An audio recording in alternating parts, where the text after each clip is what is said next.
Hello, this is Dr. Jason Acevedo here to talk to you today a little bit about tympanoplasty. Tympanoplasty is a surgery that's often performed to repair a damaged eardrum. And this short video goes through what to expect for you or your loved one if they are scheduled to have a tympanoplasty done. Now, as I mentioned, typically the surgery is performed due to a perforation in the eardrum or a rupture, essentially a hole in the eardrum. Symptoms of this can include drainage from the ear, pain in the ear, decreased hearing, chronic infection. And not all holes in the eardrum have to be repaired, but for the appropriate patient, a tympanoplasty is a procedure that can repair the eardrum and potentially correct all the problems I just mentioned. Now, as far as how a tympanoplasty is performed, it's a very safe, typically outpatient procedure that doesn't require a stay in the hospital. And the way it's done, it is done with a general anesthesia, so you or your loved one would be completely asleep. There would not be any pain or discomfort. Nothing would happen until you or your loved one was completely under anesthesia. Once that's done, there are two ways to repair the ruptured eardrum. One is to make incisions behind the ear and to move the ear forward and then go through the ear canal. Or the other way is to go directly through the ear canal. And there are advantages and disadvantages to both. Personally, it's more common for me to go through the ear canal directly. So typically the first thing I would do is once my patient is off to sleep, I'll do some numbing injections to help with postoperative pain and minimize bleeding. After that, a flap is lifted up in the ear canal. So to patch that eardrum, we like to come from the undersurface. If you just lay a patch on the top, it's highly likely that that patch will not heal. So the way I do it is to lift up the eardrum along with a small portion of the ear canal. That way I can repair that eardrum from underneath. Now, once that eardrum is lifted up, I then would harvest a graft to repair that damaged part of the eardrum. And typically that would be done from this cartilage right in front of the ear, this little piece of cartilage called the tragus. And what I would do is make a small incision on the back surface of the tragus to borrow a little bit of cartilage that won't change the appearance of the ear or the function of the ear in any way. In fact, the only way you'll even know that that graft was harvested is there will be some small dissolvable sutures inside the ear.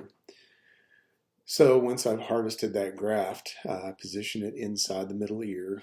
Then there's dissolvable packing that's placed in order to support the graft. Typically that packing is coated in an antibiotic solution to help minimize the risk of postoperative infection. After that's completed, the eardrum is put back into position. Some additional antibiotic-coated packing is placed in the ear canal itself. And because of this very small, very intricate nature of the eardrum, there are no stitches, there are no staples. The graft and this repair is typically held together just by the pressure placed by the packing materials.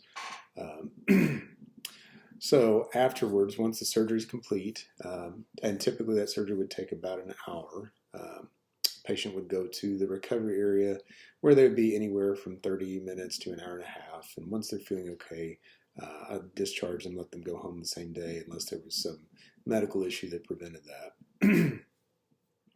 The aftercare is very important. If you're having a tympanoplasty, you do want to keep that ear extremely dry until your first post-op appointment, unless there's other guidance from myself.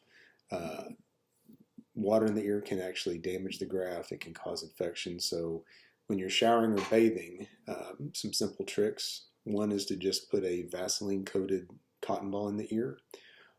Or I've had some patients even use a cup. Just make a nice seal over it, and then you can wash your hair.